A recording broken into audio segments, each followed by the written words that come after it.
scientific, real science, real fun. Good morning, Spanish classes. It's Tuesday morning. This is about the 40th take of this. No, probably about the 8th take, 9th take. I had a good one that came in with no sound. But this will be the video, as I said yesterday, where I take a bag of dry beans and turn it into nachos.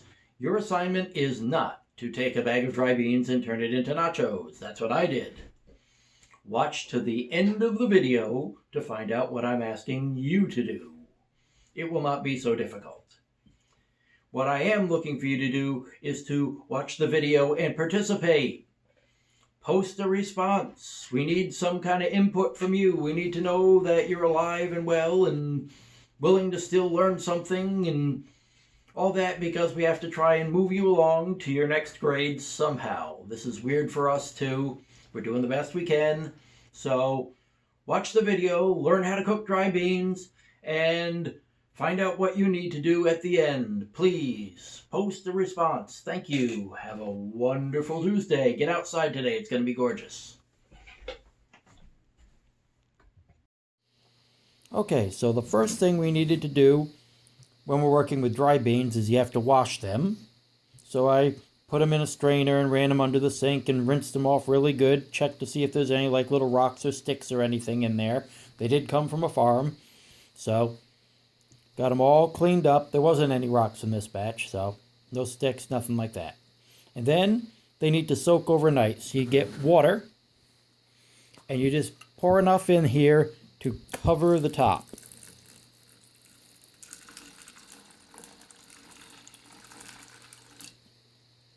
That's plenty of water right there.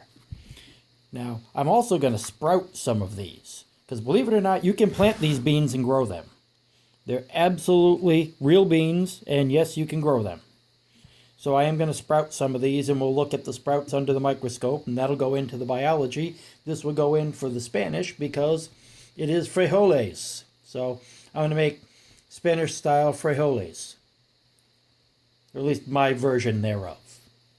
Picking up where we left off yesterday, here are the beans that have been soaking overnight, and you can see now they've turned the water black as well. So I need to pour this water out and rinse them off and fill them up with some clean water and add some spices before we start cooking. So I'm going to pause the video.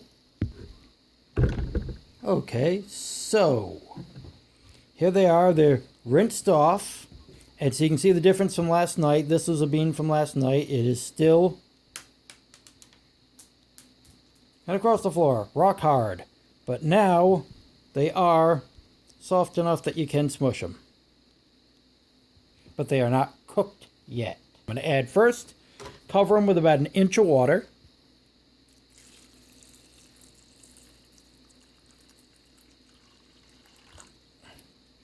Right back to where we were last night. And then I need to spice them up. If we're going to make Mexican-style frijoles, I need, first of all, some adobo seasoning. Why not? May not be traditional for black beans, but I'm using it anyways. I do what I want.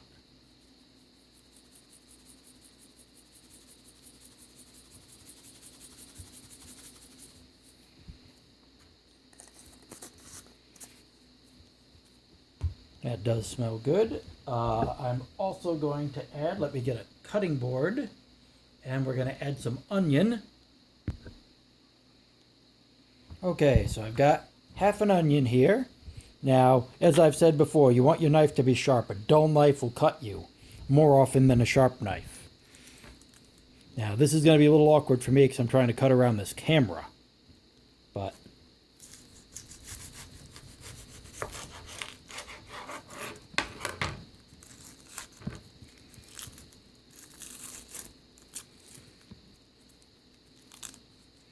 yes, that's definitely the big challenge here, is working around the camera.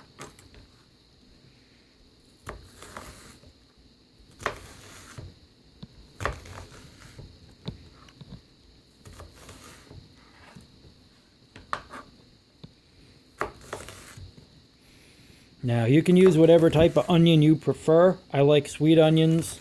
They don't make me cry while I'm cutting them so much. They don't overwhelm the flavor with like this massive flavor of onion.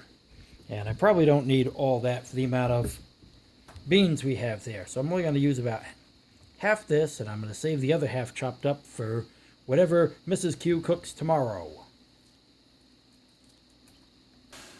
I like my food spicy, so does Mrs. Q. I don't have any jalapenos.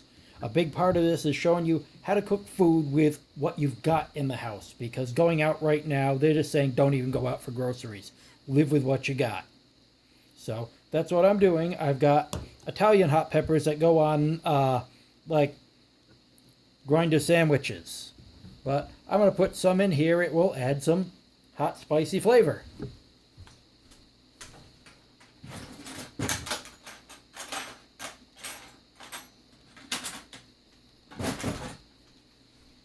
Again, if you don't like your food hot and spicy, you don't need to add hot peppers.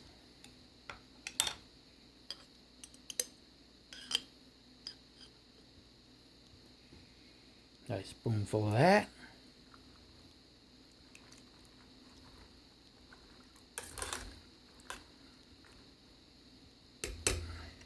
There are some people that will curse garlic in a jar, but I happen to like it because it keeps forever because it's in oil.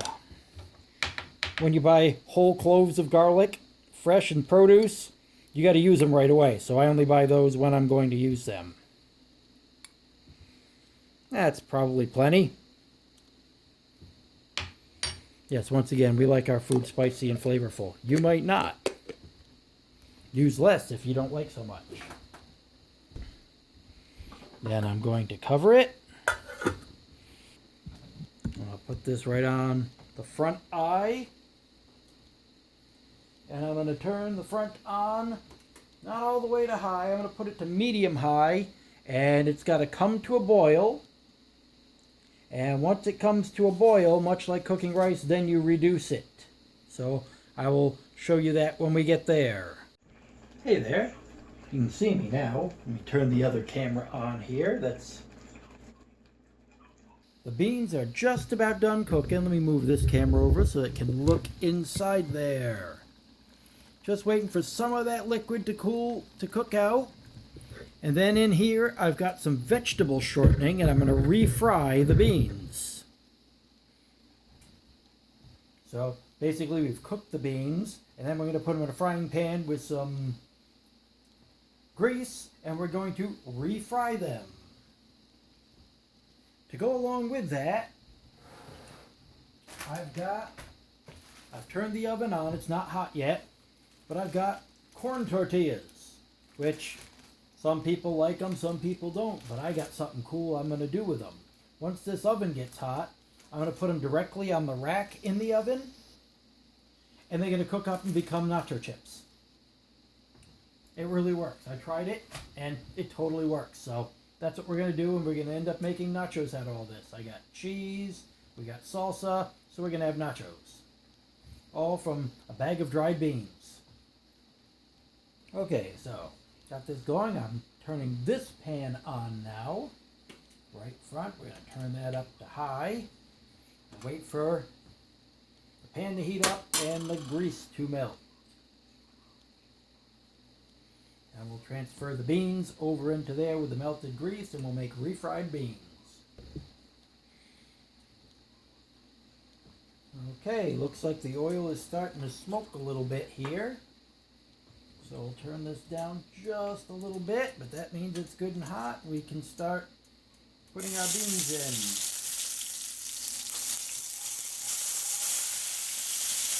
I'm sure somebody could do this much more delicately than me.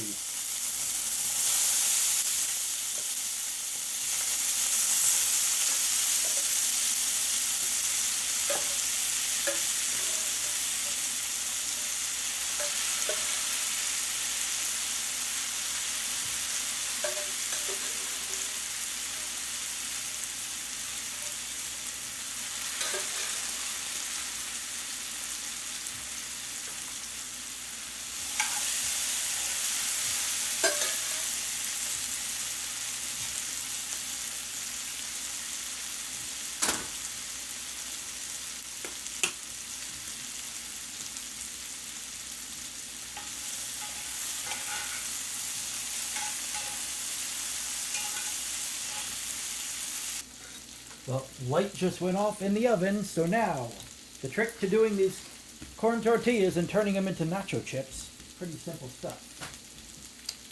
And I'm going to need an oven mitt. So I don't want to singe the eyebrows off my fingertips.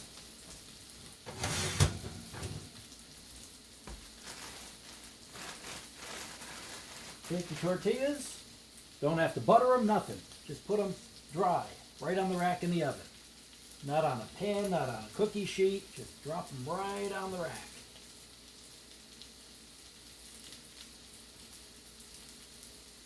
The oven is set to about 400 degrees, which means for most ovens that's about 375. My oven tends to be a little colder than what it says on the knob.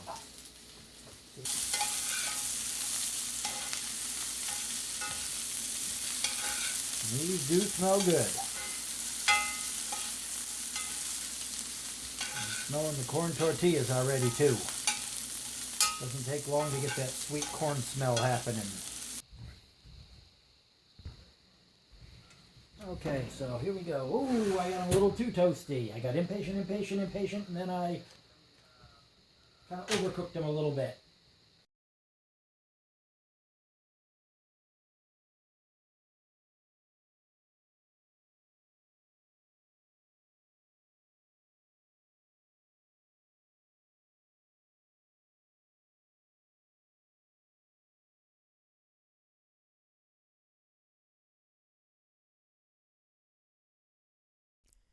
So, this was my homework assignment. Yours is not nearly so difficult. All I'm going to ask you to do is to find a plant food item in your house that you think would make a good ingredient for some kind of Spanish influenced food. Take a picture of it and then tell me what you'd like to see made from the ingredient you do have. That's it. I'm going to post an editable slideshow, at least I hope it'll be editable, and all I want you to do is add your, make a slide so it's got your picture and then a caption, a title that you say what you think it would be good to be used for. That's all. Have a wonderful day, and once again, it's going to be beautiful outside, even if you sit on your front step and shout back and forth to your neighbor. Spend some time in the sun today. See you tomorrow.